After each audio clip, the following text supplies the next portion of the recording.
Hello students, BDS tutorials के Photoshop series में आप सबका स्वागत है।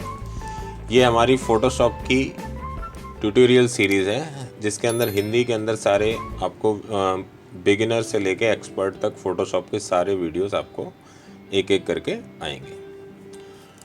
तो उम्मीद है ये वीडियो आपके काम आएंगे और आप सीख पाएंगे फ़ोटोशॉप को। तो सबसे पहले तो हम इस समझते हैं कि फ़ोटोशॉप आखिर कंसेप्ट क्या है ये सॉफ्टवेयर क्यों यूज़ करते हैं इसको, ये सारी चीज़ें पहले हम समझते हैं। Adobe Photoshop is a graphic editing program और image editing software that allows you to create and manipulate visual images on the computer. तो एडोब फोटोशॉप क्या है? एक ग्राफिक्स एडिटिंग प्रोग्राम है, ये सॉफ्टवेयर है जो क्या करता है कि इमेजेस के अंदर कुछ चेंजेस करना, उनमें इफेक्ट देना, ये सारे काम करता है। शॉर्ट में बोला जाए तो फोटोशॉप राफ्टर इमेजेस पे वर्क करता है जो कि पिक्सल बेस्ड होती है। पिक्सल क्या होते हैं वो आगे समझेंगे। Editing features in the program help in creating and managing visual images for internet, print and other new media discipline. तो जो भी हम इमेजेस को एडिट करते हैं उन्हें तैयार करते हैं हम इंटरनेट के लिए या प्रिंट आउट निकालने के लिए या अपनी वेबसाइट, मोबाइल ऐप पर बैनर्स वगैरह लगाने के लिए या कोई इमेज लगाने के लिए, उसके लिए हम एडिटिंग उस पर करते हैं। पर्पज़ क्या है फोटोशॉप को यूज़ करने का? तो 4 मेन पर्पज़ हैं फोटोशॉप को यूज़ करने के। सबसे पहला होता है इमेज एडिटिंग। मेनली तो हम यूज़ इसीलिए करते हैं कि किसी इमेज को एडिट कर पाएँ। मान के चलो कोई इमेज है, उसके फेस पर काफ़ी डार्कनेस है या कोई दाग है, तो हम उसको एडिट करके रिमूव कर सकते हैं। रीटचिंग में ये आता है ऑप्शन, आप रीटच कर सकते हैं किसी भी फेस को या किसी भी इमेज को, उसकी ब्राइटनेस, कॉन्ट्रास्ट वगैरह को एडजस्ट करके। और कुछ स्पेशल टूल्स भी दिए जाते हैं फोटोशॉप में जिसकी मदद से भी आप ये काम कर सकते हैं। तो इमेज एडिटिंग हो गया, रीटचिंग हो गया। क्रिएटिंग इमेज कंपोजिशंस, एक से लेके एक से ज़्यादा इमेजेस को आपस में कंपोज करके आप एक नई इमेज क्रिएट कर सकते हैं। जैसे कहीं से हमने बैकग्राउंड ले लिया, कहीं से फोरग्राउंड ले लिया, ठीक है, और कुछ और साथ में इमेजेस लेके हमने एक नई इमेज क्रिएट कर सकते हैं। एडिंग इफेक्ट्स तो पता ही है आपको कि इफेक्ट्स ऐड करके हम इमेज को और अच्छा बना सकते हैं जो कि हमारे यूज़फुल है, ठीक है। और बाकी का हम सीखेंगे तो धीरे धीरे जानेंगे कि क्या क्या हम कर सकते हैं। काफ़ी पावरफुल टूल है इसके अंदर और आप देखेंगे कि ये आपको काफ़ी यूज़फुल होने वाला है। चलिए स्टार्ट करते हैं। फोटोशॉप स्टार्ट करने के बाद कुछ इस प्रकार की स्क्रीन आपके सामने आ जाएगी। तो ये है फोटोशॉप, ये है इसके टूल बार। इंटरफेस कुछ इस प्रकार का है आपका फोटोशॉप का, ठीक है। चलिए इसमें हम सबसे पहले देखते हैं कि नई फाइल लेने के लिए क्या करते हैं। नया डॉक्यूमेंट लेना है या नया कैनवास लेना है तो किस प्रकार से लेंगे। तो हम इसके लिए फाइल में चलते हैं, यहाँ पर न्यू पर क्लिक करेंगे तो ये ऑप्शन आपके सामने आ जाएंगे, ठीक है। यहाँ पर हमको सेव प्रीसेट का ऑप्शन भी मिलता है कि हम यहाँ पर एक बार डॉक्यूमेंट की सेटिंग कर सेव कर दें तो बार बार हमें बनाने की ज़रूरत नहीं है, हम वहाँ से इसको तुरंत ले सकते हैं, ठीक है। और आप उसको नाम भी दे सकते हैं अपने, यहाँ पर जो अनटाइटल लिख के आ रहा है यहाँ पर इसको नाम देकर इस प्रीसेट को आप सेव कर सकते हैं। प्रीसेट यानी टेम्पलेट्स, जैसे आप वर्ड वगैरह में यूज़ करते हो, टेम्पलेट्स अपनी सेव कर लेते हो, फिर उसी पर बार बार यूज़ कर सकते हो। प्रीसेट कस्टम, पहले से बने हुए कुछ प्रीसेट हैं, आप किस लिए यूज़ कर रहे हैं। डिफ़ॉल्ट फोटोशॉप साइज़ का कुछ लेना है, यूएस पेपर लेना है, इंटरनेशनल पेपर लेना है, कोई फ़ोटो का लेना है, नेट के लिए यूज़ कर रहे हैं, मोबाइल एंड डिवाइसेस के लिए यूज़ कर रहे हैं, फिल्म एंड वीडियो के लिए यूज़ कर रहे हैं। तो फोटोशॉप में इमेज साइज़ का बहुत बड़ा महत्व है क्योंकि यहाँ पर पिक्सल बेस्ड इमेजेस होती हैं जिस पर आप वर्क करते हैं। एक्चुअल में क्या होता है कि आपने छोटी इमेज एडिट करके तैयार कर दी और उसे आपको सेट करना है किसी बड़ी स्क्रीन पर, तो वो इमेज आपकी क्या हो जाएगी, पिक्सलाइज हो जाएगी। मतलब आपको ऐसा लगेगा कि वो ब्लर हो रही है जैसे ही आप उसको ज़्यादा जूम कर दोगे। तो आपको एक्चुअल साइज़ लेके ही इमेज को तैयार करना है जिससे कि इमेज आपकी परफेक्ट दिखाई देगी। तो यहाँ पर आपको ये ऑप्शन मिलते हैं। अगर आपको साइज़ नहीं पता है तो जैसे आप वेब के लिए बना रहे हैं, वेबसाइट के लिए अपना कोई होम पेज की कोई डिज़ाइन बना रहे हैं, कुछ बना रहे हैं, तो आप यहाँ से ले सकते हो। मोबाइल एप्लीकेशन के लिए कोई इमेज तैयार कर रहे हैं तो आप यहाँ से ले सकते हैं। कोई वीडियो के लिए इंट्रोडक्शन देना है तो आप यहाँ से ले सकते हैं, ठीक है, या फिर कस्टम है, आप वहाँ से जाके कस्टम भी कर सकते हैं। चलिए आगे आपको दिया गया है विड्थ और हाइट। तो आपको क्या विड्थ रखनी है, क्या हाइट रखनी है, आप मैनुअली में यहाँ सेट कर सकते हैं, पिक्सल्स में सेट कर सकते हैं, आप पिक्सल में नहीं करना है, इंचेस में कर सकते हैं, सेंटीमीटर, मिलीमीटर, पॉइंट, पिकास और कॉलम्स। तो आपको जिसमें लेना है उसमें, हम यहाँ पिक्सल्स में रखेंगे। अभी हम बेसिक सीख रहे हैं, धीरे धीरे इन सब चीज़ों के बारे में जानेंगे, आप लोग चिंता ना करें, सारी चीज़ों के बारे में एक्सप्लेन करें। तो विड्थ हमने रखी है 1000 और हाइट रखी 500, यानी हमने लैंडस्केप का पार्ट लिया है। अगर हमें पोर्ट्रेट चाहिए तो हम इसका स्वैप कर देंगे, यानी ऊपर कर देंगे 500 और हाइट ज़्यादा कर देंगे, हाइट कर देंगे 1000, ठीक है। या फिर अगर हमें लैंडस्केप लेना है तो हम लैंडस्केप ले लेंगे, हाइट कर देंगे 1000 और विड्थ कर देंगे 1000 और हाइट कर देंगे 500। तो ये तो हो गया आपका हाइट और विड्थ वगैरह जो भी है। इसके बाद नीचे आते हैं रिजोल्यूशन पर। रिजोल्यूशन क्या होती है, कितने पिक्सल पर इंच में आपको चाहिए, तो वो आप यहाँ से सेट कर सकते हैं। कंप्यूटर स्क्रीन, मोबाइल स्क्रीन, किसी स्क्रीन के लिए आपको लेना है, प्रिंट निकालना है, वेब पर डालना है, तो 72 परफेक्ट है आपका, यानी 72 पिक्सल पर इंच के हिसाब से आपको लेना है। अच्छा, ये पिक्सल्स होते क्या हैं समझिए इसको, इस इमेज से मैं आपको समझाने की कोशिश करता हूँ। पिक्सल्स कुछ नहीं, स्क्वायर बॉक्सेस होते हैं, ग्रिड होता है एक, जिसमें हम कलर फिल करके किसी इमेज का रूप दे देते हैं। कोई भी इमेज हो वो पिक्सल रूप में ही क्रिएट होती है। अब इसको हम ज़्यादा जूम कर देंगे तो ये बॉक्स ज़्यादा बड़े दिखेंगे, तो ये ब्लर होने लगेंगे, देखो, है ना। तो इसका एक्चुअल जो साइज़ होगा वहाँ तक ये इमेज आपको सही दिखेगी। अब यहाँ पर हम देखें तो इस वाली इमेज में 10 पिक्सल पर इंच है, 10 ppi का मतलब 10 पिक्सल पर इंच, यानी कि ये यहाँ से लेकर यहाँ तक 1 इंच है। और 1 इंच में कितने पिक्सल दिए हैं, 10, 1, 2, 3, 4, 5, 6, 7, 8, 9, 10। तो पर इंच में 10 पिक्सल्स है, और इसमें कुछ ग्रिड को कलर करके एक नया शेप क्रिएट किया गया, ठीक है। सेम यही ग्रिड 20 पिक्सल पर इंच पर बनाया है, तो इस इमेज का एक्सपेंशन कुछ ज़्यादा हो रहा है, इमेज बड़ी दिखेगी और आप इसको और बड़ा करके देख सकते हैं, ठीक है। तो ये डिफरेंस है, या ये होते हैं पिक्सल्स। और अच्छे से समझेंगे हम इसको आगे जाके। अभी फ़िलहाल हमारा पहला ही वीडियो है और बेसिक सीरीज़ है ये, तो इसमें हम धीरे धीरे आगे जाके सीखेंगे। चलिए वापस आते हैं हम। तो आपको रिजोल्यूशन समझ में आ गया। फिर कलर मोड RGB, इसके अलावा भी आपको मिल जाएंगे, लेकिन फ़िलहाल हम RGB लेते हैं, यानी रेड ग्रीन ब्लू कलर का मोड यहाँ सेलेक्ट कर रहे हैं। और 8 बिट लिया है हमने, तो ये भी हम आगे अच्छे से समझेंगे। फ़िलहाल आप इतना समझ लीजिए कि जितनी भी मोबाइल स्क्रीन, कंप्यूटर स्क्रीन होती है वो 8 बिट फॉर्मेट पर इमेज को सेट करते हैं, तो वो हमने यहाँ पर ले लिया। बैकग्राउंड कंटेंट, यानी जो भी आप कैनवस ले रहे हैं उसका बैकग्राउंड क्या रखना है, आपको वाइट रखना है या कोई कलरफुल लेना है या ट्रांसपेरेंट रखना है। तो फिलहाल हम वाइट ले लेते हैं, ठीक है। इसको हम कर देते हैं सेव। और अगर आप इसको आगे भविष्य के लिए भी सेव करना चाहते हो तो आप सेव प्रीसेट पर क्लिक करके यहाँ पर कुछ नाम दे देंगे आप, और ये सेव हो जाएगा।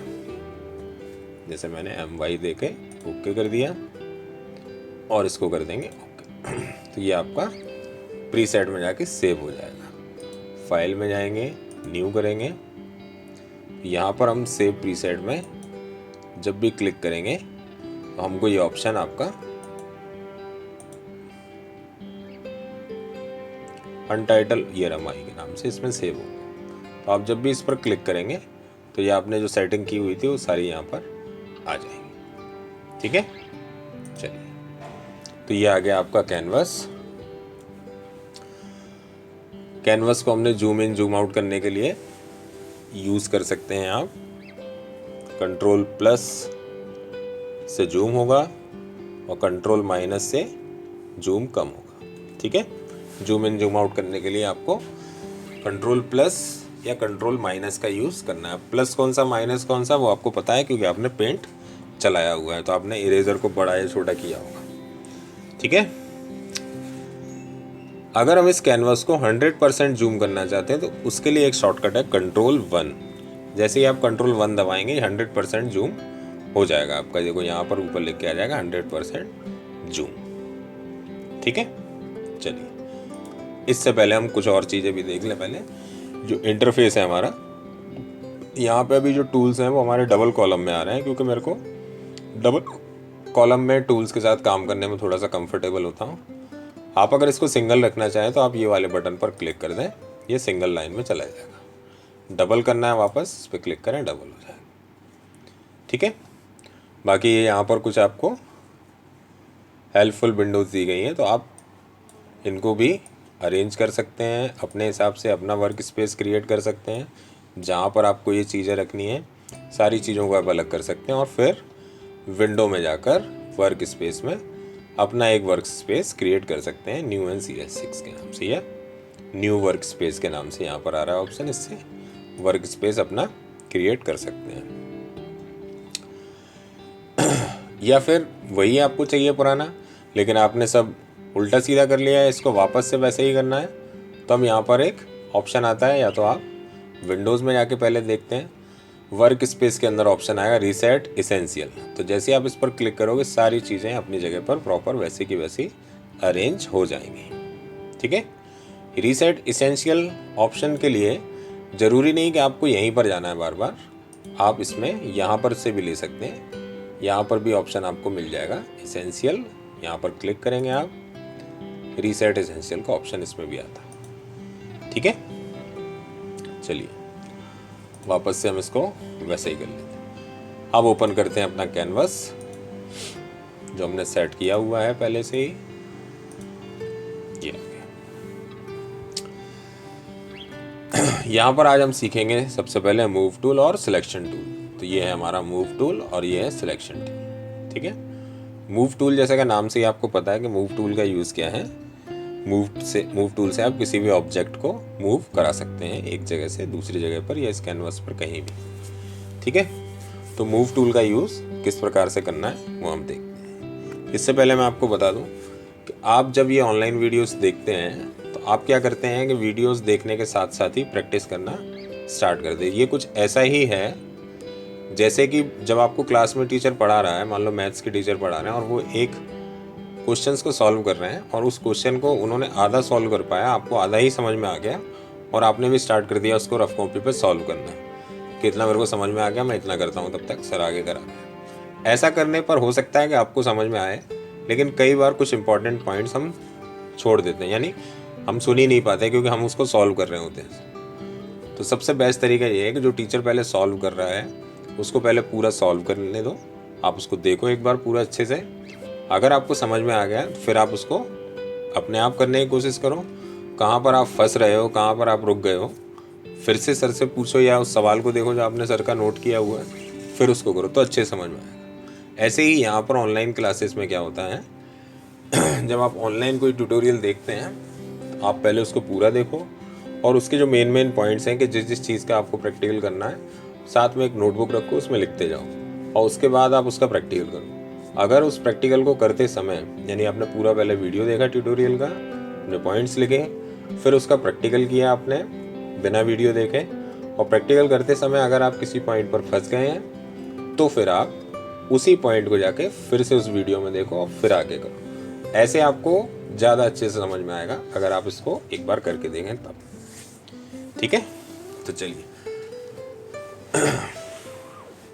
मूव टूल की तरफ बढ़ते हैं। तो मूव टूल का ये तो आपका है कैनवस। कैनवस मान लो, कैनवस और लेयर। अब सबसे अच्छी चीज़ आ रही है, सबसे पहले मैं आपको समझा दूँ लेयर्स, उसके बाद इन टूल्स का यूज़ करना मैं आपको बताता हूँ। देखो, अगर आपको अपने घर में एक प्लेन कलर की दीवार है और उस पर आपको कुछ इफ़ेक्ट लगाना है, रेड कलर से ट्राइंगल बनाना है, सर्कल बनाना, कोई इफ़ेक्ट लगाना है, तो आप डायरेक्ट उस दीवार पर जाके पेंट कर दोगे तो क्या होगा कि आप उसको फ्यूचर में कभी भी एक जगह से उठाकर दूसरी जगह पर या उस दीवार पर ही कहीं तीसरी जगह शिफ्ट नहीं कर सकते हो, क्योंकि आपने वो पेंट से रंग दिया है। सपोज़ ये आपके रूम की दीवार है और यहाँ पर मैंने ब्रश लिया और ब्रश लेने के बाद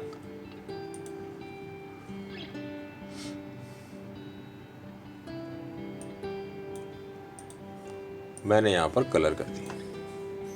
ठीक है। अब इसको अगर मैं शिफ्ट करना चाहूँ एक जगह से दूसरी जगह पर, तो ये देखो शिफ्ट नहीं होगा। ऐसी आपकी दीवार के साथ है कि वो अगर पेंट हो गई एक बार तो फिर वो मिटेगी नहीं जब तक कि आप पूरी दीवार को फिर से रीपेंट नहीं करोगे। तो जो ओरिजिनल आपका कैनवास होता है या ओरिजिनल आपकी इमेज होती है, हम उस पर डायरेक्ट कोई भी रीटचिंग, कोई भी इफ़ेक्ट, कोई भी कंपोजिशन नहीं करते हैं। उसके लिए हम ऐड करते हैं इसके ऊपर एक लेयर।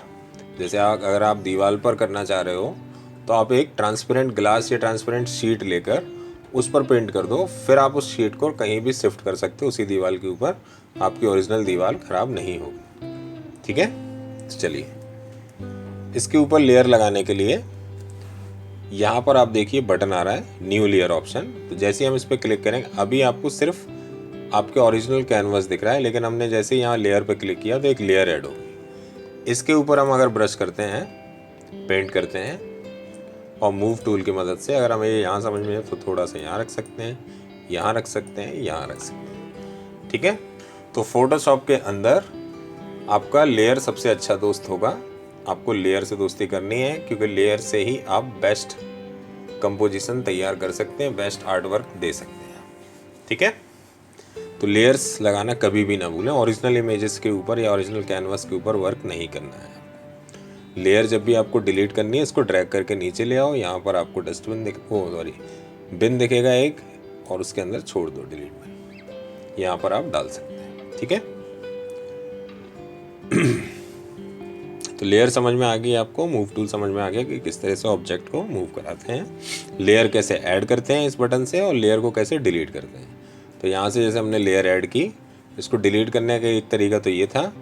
दूसरा तरीका क्या है कि आप बैक स्पेस बटन दबा दो, लेयर डिलीट हो जाएगी। जिससे आप अक्षर मिटाते हैं वही बैक स्पेस बटन। आगे बढ़ते हैं, नेक्स्ट टूल है हमारा सिलेक्शन टूल। तो सिलेक्शन टूल देखते हैं। सिलेक्शन टूल का मतलब ये है कि हमने जैसे इस टूल को लिया यहाँ पर और हमने कोई एरिया सिलेक्ट कर दिया। ठीक है, अब हमने ब्रश लिया और यहाँ पर कलर करना स्टार्ट किया। तो आप देख रहे हो कि हमने रिस्ट्रिक्ट कर दिया अपने कैनवास को कि जितना एरिया सेलेक्ट किया है उतने एरिया में कलर होगा। जबकि मैं ब्रश को कहाँ चला रहा हूँ, यहाँ भी चला रहा हूँ, यहाँ भी चला रहा हूँ, यहाँ पर कलर नहीं होगा। जैसे ही मैं सिलेक्टेड एरिया के अंदर आऊँगा तो कलर होने लगेगा। तो ये होता है, किसी भी कैनवास पर किसी भी एरिया को आप सिलेक्ट कर सकते हो, फिर उसके अंदर अपना वर्क कर सकते हो। और भी इसके कई यूज़ हैं, पहले हम बेसिक में इतना देख रहे हैं। ठीक है, अब क्योंकि आपने ये लेयर के ऊपर बना रखा है तो आप इसको मूव करा सकते हैं। अगर लेयर के ऊपर नहीं होता तो ये मूव नहीं होता आपका। ठीक है, चलिए तो ये है आपका सिलेक्शन टूल। सिलेक्शन टूल के अंदर जैसे ही आप आते हैं तो आपको यहाँ पर ऑप्शन आ जाते हैं, new selection, add to selection, subtract to selection और इंटरसेक्ट। तो ये क्या होते हैं इनको देखते हैं। देखो, जब न्यू सिलेक्शन पर क्लिक करके जब हम सिलेक्ट करते हैं किसी भी एरिया को कैनवस पर, तो हमने ऐसे ये एरिया सिलेक्ट कर लिया। अब हम चाहते हैं कि इधर सेलेक्ट करें तो पहला हट गया, फिर इधर सेलेक्ट करें तो दूसरा हट गया, फिर इधर सेलेक्ट करें तो मल्टीपल सिलेक्शन नहीं हो पा रहा है। तो मल्टीपल सिलेक्शन अगर करना है तो हमको क्या लेना पड़ेगा, ऐड टू सिलेक्शन लेना पड़ेगा। अब हम यहाँ भी बनाएं तो देखो वो भी रुका हुआ है, यहाँ भी बना सकते हैं, यहाँ भी बना सकते हैं, यहाँ भी बना सकते हैं। ठीक है, या हम इन तीनों को मर्ज करना चाहते हैं तो हम उनके ऊपर एक लेयर बना सकते हैं, तो ये तीनों इतने मर्ज हो जाएंगे। ठीक है, इन दोनों को मर्ज करना है तो हम यहाँ से एक कंबाइंड लेयर बना सकते हैं, ये दोनों मर्ज हो जाएंगे। तो हम इस तरीके से ऐड टू सिलेक्शन का यूज़ करते हैं। फिर सब्ट्रैक्ट, अब इनमें से हमें कुछ एरिया हटाना है तो हम इस टूल का यूज़ करेंगे। अब जिस एरिया पे हम चलाएंगे तो वो एरिया हट जाएगा। देखो यहाँ चला दें, इतना एरिया हमें हटाना है, इतने एरिया को सिलेक्ट कर लें तो ये एरिया हट जाए। ठीक है, तो ये होता है आपका सब्ट्रैक्ट टू सिलेक्शन। इसके बाद आता है इंटरसेक्ट। इंटरसेक्ट में क्या होता है कि जो एरिया इंटरसेक्ट पॉइंट के अंदर आ जाएगा वो एरिया आपका बच जाएगा, बाकी सब डिलीट हो जाएगा। जैसे हमने ये एरिया सिलेक्ट किया, अब देखो सेकंड वाले सिलेक्शन में से भी कुछ एरिया इसके अंदर आ रहा है, फर्स्ट वाले सिलेक्शन में से। हम इसको जैसे ही छोड़ेंगे तो केवल वही एरिया बचेगा जो सिलेक्शन के अंदर आ रहा था, बाकी सब बाहर का डिलीट हो गया। फिर से देखो, जैसे हमने इसका आधा पार्ट बचाना है, बाकी हटाना है, तो हम इसके आधे पार्ट को रख लेंगे इसके अंदर, बाकी छोड़ेंगे तो बाकी सब चला जाएगा। तो ये होता है इंटरसेक्ट सिलेक्शन। ठीक है, अब इसको मैं शॉर्टकट से करके बता रहा हूँ, क्योंकि यहाँ पर आप कंफ्यूज हो जाएंगे। जब आप फ्लो में वर्क करेंगे तो आप याद नहीं रहेगा। आप करना चाह रहे थे सब्ट्रैक्ट, ऐड टू पे क्लिक था तो फिर से आपको रिपीट करना पड़ेगा। तो आप इससे अच्छा क्या है, शॉर्टकट यूज़ करें। तो शॉर्टकट क्या होते हैं, देखो जैसे हमें अभी हमने इसको हटा देते हैं, फिर से लेते हैं हम ऐड न्यू सिलेक्शन पर क्लिक कर लिया हमने। हम यहाँ पर एक एरिया सेलेक्ट कर रहे थे, अब हमें दूसरा एरिया सेलेक्ट करना है। अभी हमने ऊपर टच नहीं किया है किसी भी टूल पर, सिर्फ हमारा न्यू सिलेक्शन पर क्लिक है। अब हमें करना है ऐड टू सिलेक्शन, यानी इसके अलावा भी हमें सिलेक्टिंग एरिया क्रिएट करना है। तो हम कीबोर्ड से जस्ट शिफ्ट बटन दबाएंगे और नया ड्रॉ करेंगे। तो देखिए ये ऐड टू सिलेक्शन होने लगा। अब हमें क्या करना है, इनको मर्ज करना है। तो आप शिफ्ट ही दबाएंगे क्योंकि ऐड टू से ही होगा, तो ये मर्ज हो जाएगा। ठीक है। सब्ट्रैक्ट करना है तो आप ऑल्ट दबाएंगे और फिर ड्रॉ करेंगे, तो उतना एरिया आपका सब्ट्रैक्ट यानी डिलीट हो जाएगा। ठीक है। इंटरसेक्ट करना है तो शिफ्ट और ऑल्ट दोनों दबाएंगे, फिर जो एरिया आपको बचाना है उसको सिलेक्ट कर लीजिए और बाकी का पूरा डिलीट हो जाएगा। ठीक है। तो याद रहेगा, ऐड टू सिलेक्शन के लिए शिफ्ट, सब्ट्रैक्ट के लिए ऑल्ट और इंटरसेक्ट के लिए शिफ्ट और ऑल्ट दोनों यूज़ करना है आपको। ठीक है। चलिए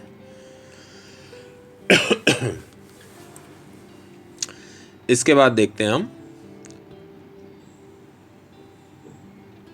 कलर प्लेट्स। कलर प्लेट्स आपको यहाँ बाय डिफ़ॉल्ट 2 दिख रही हैं और इनका डिफ़ॉल्ट कलर होता है फॉरग्राउंड का ब्लैक और बैकग्राउंड का वाइट। इनको देखते हैं। हम कुछ एरिया सेलेक्ट कर लेते हैं, वहाँ पर आपको दिखाते हैं। देखिए ठीक है। यहाँ पर हम ग्रेडियंट फिल के अंदर राइट क्लिक करेंगे तो पेंट बकेट टूल मिल जाएगा हमको।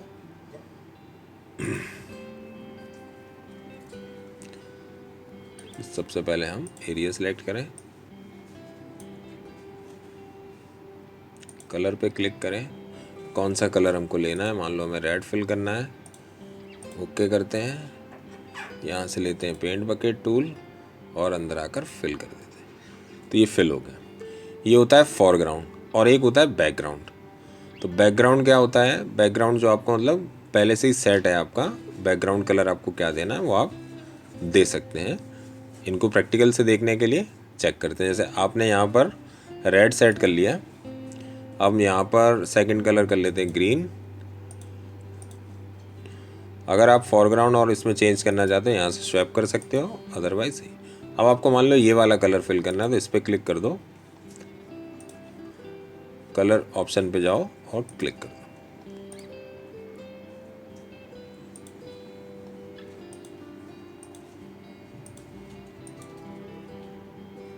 तो ये इस पे बैकग्राउंड कलर आ जाएगा। ठीक है। हम इसको दूसरे एग्जांपल से समझते हैं। चलिए फिर से एक बार ड्रॉ करते हैं, इसको डिफ़ॉल्ट ही ले लेते हैं। मान के चलो कि हमने ये एरिया सेलेक्ट कर लिया। ठीक है। अब इस एरिया को सेलेक्ट करने के बाद हम चाहते हैं कि ये एरिया हमारा इसी कलर में रहे, बाकी का एरिया हमारा कलरफुल हो जाए। तो उसके लिए हम क्या करेंगे, राइट क्लिक करेंगे इसमें और सिलेक्ट इन्वर्स करेंगे। इन्वर्स करते ही आप देख रहे हो कि बाहर वाला एरिया भी सिलेक्ट हो गया और अंदर वाला एरिया भी सिलेक्ट हो गया। अब हम यहाँ से पेंट बकेट को लेते हैं और क्लिक करते हैं, तो आप देखो कि बाहर वाला एरिया कलरफुल हो गया और अंदर वाला कलर वाइट ही आ रहा है हमारा। ठीक है।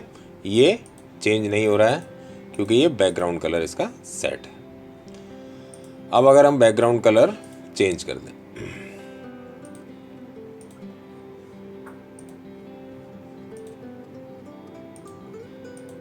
तो वो अभी नहीं ले रहा है, लेयर लॉक है हमारी, इसको हम बाद में चेक करेंगे।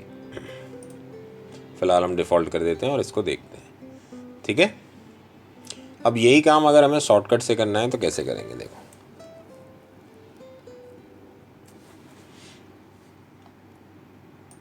इसके अंदर आते हैं, हम 2 कलर सेट करते हैं, इसमें हम ले लेते हैं ब्लू कलर और करते हैं ओके। यहाँ से हम वापस अपने सिलेक्शन टूल पर ही आ जाते हैं, हमने ये बकेट टूल छोड़ दिए। अब हम क्या करेंगे, अगर हमें फॉरग्राउंड कलर फिल करना है तो ऑल्ट के साथ बैक स्पेस बटन दबाएंगे, और बैकग्राउंड कलर फिल करना है जो कि ब्लू है तो कंट्रोल के साथ बैक स्पेस बटन दबाएंगे। जैसे मैंने दबाया ऑल्ट के साथ बैक स्पेस, तो आप देख रहे हो फॉरग्राउंड कलर आपका फिल हो गया है जो कि ब्लैक था। अब मैंने दबाया कंट्रोल के साथ बैक स्पेस, तो आप देख रहे हो कि जो बैकग्राउंड पे कलर सेट था आपका, बैकग्राउंड प्लेट पे जो कलर सेट था वो फिल हो गया। तो ये शॉर्टकट भी यूज़ कर सकते हैं आप। फॉरग्राउंड के लिए आप नोट कर लीजिए, फॉरग्राउंड के लिए होता है आपका alt plus back space button, और बैकग्राउंड के लिए होता है आपका control plus back space button. ठीक है, alt plus back space, foreground, control plus back space, ये हो जाएगा आपका बैकग्राउंड प्लेट का कलर। ठीक है, और आप देख ही रहे होगे ये सारा काम हम जो कर रहे हैं एक नई लेयर पे ही कर रहे हैं, ओरिजिनल को हम अभी डिस्टर्ब नहीं कर रहे हैं। इसके अलावा हम देखें और क्या कर सकते हैं, जैसे हमने इसके ऊपर एक और लेयर बनाते हैं, तो शिफ्ट करके पहले तो हम लेयर ऐड करते हैं, यहाँ पर हम एक और फिर से सिलेक्शन टूल बनाया। अब हम एग्जैक्ट इस तरीके से फिलिंग नहीं करना चाह रहे हैं, फैदर में लेना चाह रहे हैं, तो राइट क्लिक करेंगे। फैदर आप यूज़ यहाँ से भी कर सकते हैं, यहाँ से ही कर लेते हैं। चलिए, हमने ले लिया 50% और कलर हमने फिल कर दिया। इसका कलर चेंज कर देते हैं, येलो ले लेते हैं आपकी, ऑल्ट प्लस बैक स्पेस। तो ये इस तरीके से आपका आ जाएगा। फैदर और इंक्रीज करते हैं, दोबारा से लेते हैं।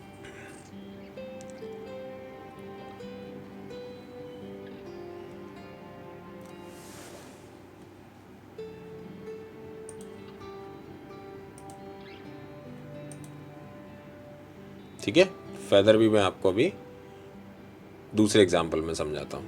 यहाँ पर ओपेसिटी वगैरह में कुछ प्रॉब्लम हो रही, तो ये लेयर मैं यहाँ से हटा देता हूँ।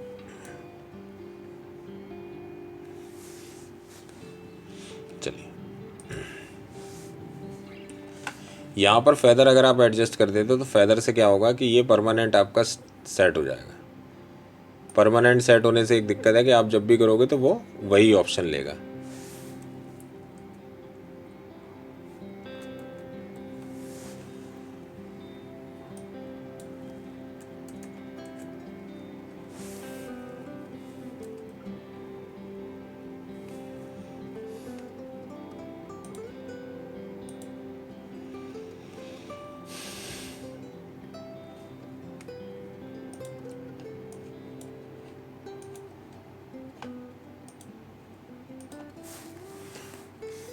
इसके लिए हम क्या करें कि हम जब भी यूज़ करना है राइट क्लिक करके फैदर का यूज़ करेंगे। ठीक है, पहले अपना सिलेक्शन टूल ले लें, एक नई लेयर ऐड कराते हैं। यहाँ पर हम पहले बनाते हैं कैनवस,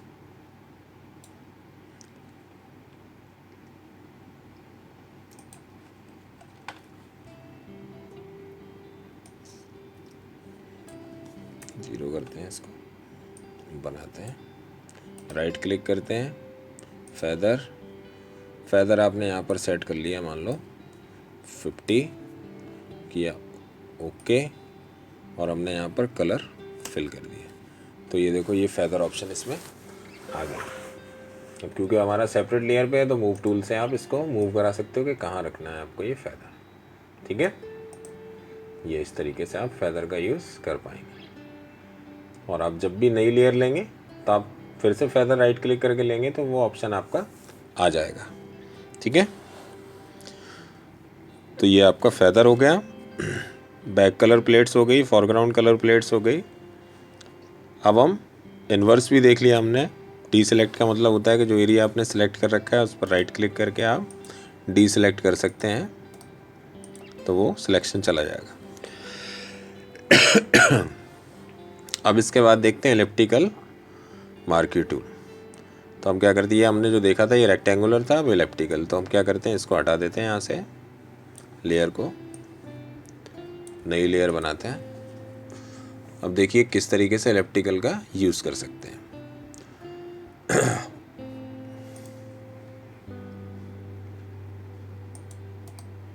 ये है इलिप्टिकल, मतलब आप जो भी कुछ सेलेक्ट करेंगे आप सर्कल में भी कर सकते हैं और एलिप्स में भी कर सकते हैं।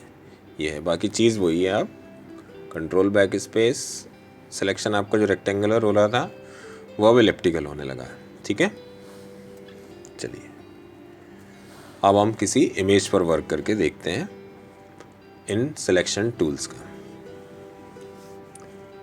फोल्डर में आते हैं, हम एक इमेज लेते हैं,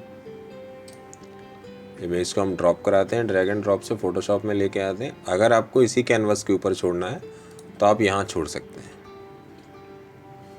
और अगर आपको एक नई विंडो में छोड़ना है तो इसको हटा देते हैं हम ESC बटन से, फिर से लाते हैं ड्रैग करके।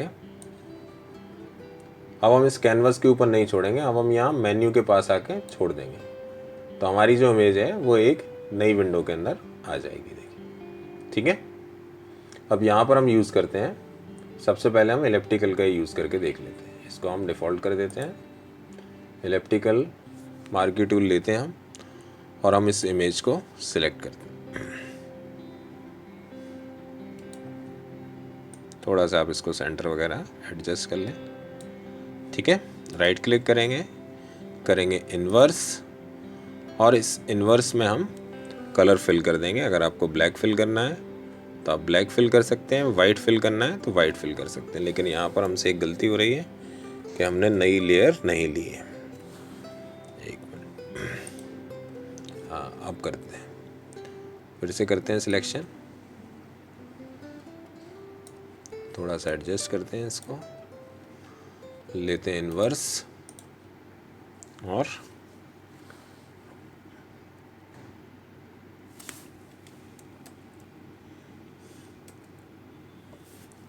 इस तरीके से आपका ये आ जाएगा।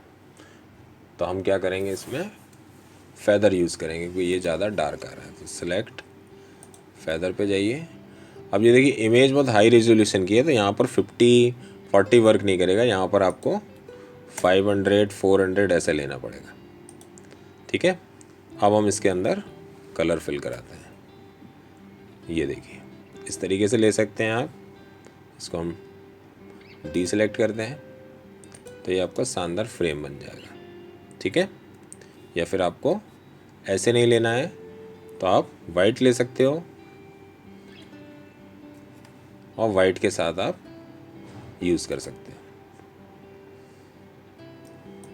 तो देखिए ये आपके फ्रेम प्रॉपर तरीके से एक फ्रेम बन गया आपका ये। ठीक है,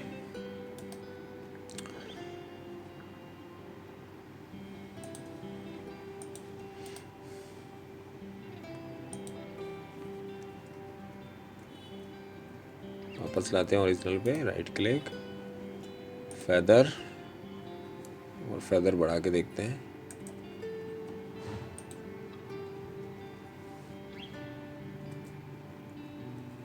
ये राइट क्लिक, डीसेलेक्ट, तो देखिए तो ये आपकी पहली एडिट इमेज तैयार हो गई। कंट्रोल 1 करते हैं, ज़्यादा जूम हो गया, वापस लाते हैं इसको कंट्रोल माइनस से। ये देखिए,